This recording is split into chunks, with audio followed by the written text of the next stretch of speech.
Welcome to Pindar Poetry. We hope you learned something new. You start by gathering essentials: the VPN server address, your account name, and password, then confirm your PC has internet access. Once you have that, open, start, and go to Settings, then Network and Internet, and select VPN. Make sure you choose Add a VPN connection when the page appears. This launches the form where you'll enter provider, connection name, and server info. Don't pause here.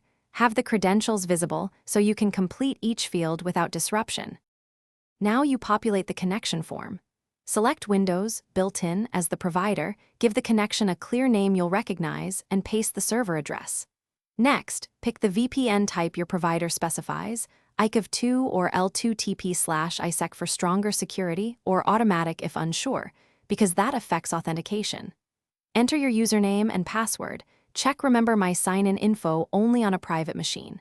Once done, click Save so Windows stores the profile and prepares the connection for testing. To finish, select the VPN profile and choose Connect. You'll see Connecting, then Connected. You should verify the tunnel by checking your public IP or using ipconfig/all to confirm the virtual adapter is active. Make sure split tunneling behavior matches expectations and test access to internal resources.